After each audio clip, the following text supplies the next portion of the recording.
Okay, I hope you'll enjoy playing and perhaps even teaching this special piano arrangement of the Mission Impossible theme. This is actually from 1967 by Lalo Shifrin, and my arrangement is abridged, a little bit shorter, and hopefully accessible for late elementary pianists who love to learn rhythm by ear. Here's some ways that I would approach teaching this piece or learning it if you're going to give this a try. The sheet music is available for purchase, and I will link that all in the video description. So first of all, we have this really cool opportunity to introduce 5/4 time. And if we were counting 5/4, we'd be 1 and 2 and 3 and 4 and 5 and 1 and 2 and 3 and 4 and 5 and. But that can be a lot to count when people are just learning a tricky rhythm. So there's a few ways that you can approach this.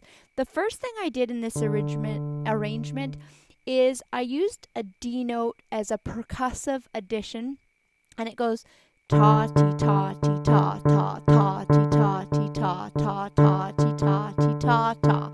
And you can actually use those what we call Kodai syllables to learn this rhythm. So I had students clap the rhythm ta ti ta ti ta ta. I might have them stomp the rhythm ta ti ta ti ta ta. So that's something you can do to get that percussive element in your fingers. And I have that on the first two lines, and then on the first line you also have ti ta when we have that ti ta. And so that's another way that you can visualize. So the tas are the quarter notes, the ts are the eighth notes, and this is a great opportunity to try this fun percussive element. The next thing is you'll notice I have the longer notes on these held notes. So we have 1 and 2 and 3 and 4 and 5 and 1 and 2 and 3 and 4 and 5 and 1 and 2 and 3 and 4 and 5 and ti-ta. And so that gives a stillness to the right hand while you're figuring out this left hand rhythm. And again, I love to pre-teach that, or if you're learning it for yourself, maybe you're an adult pianist and you're like, hey, this is a retro theme for me. I'm learning the piano and I want to try this. So let me know in the comments if that describes you. The next thing is we have this very famous theme.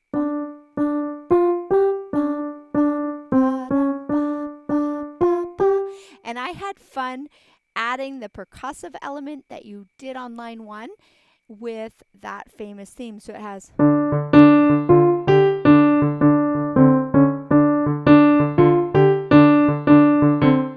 Now, the cool thing is that I have lined up the rhythms for you. So it'll be ta, ti, ta, ti, ta, ta. So the notes actually do come in together at some point. And if you're learning this as an elementary pianist, that's an aspect of the arrangement that's going to be helpful, because it's not easy to have this percussive left hand, and I know that it's a fun challenge. The next thing that we have is we have this really cool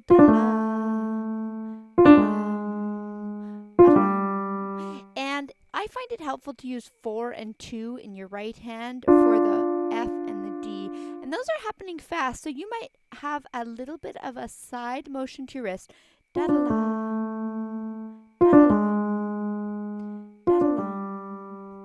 And that can be helpful. Now, credit to my husband, Jeff, because he has a fabulous ear for music. And when I played him my first attempt at this arrangement, he said, what about using these triads? And could you revoice them to make it accessible? And so I did that.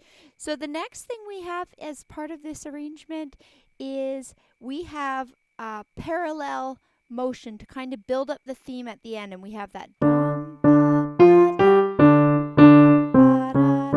Now, I kind of love starting with the finger 4 in the left hand and 2, and that works a little bit easier for the finger patterns. And it does have this sneaky thing where you're using baby finger, forefinger, and then slide in the left hand. So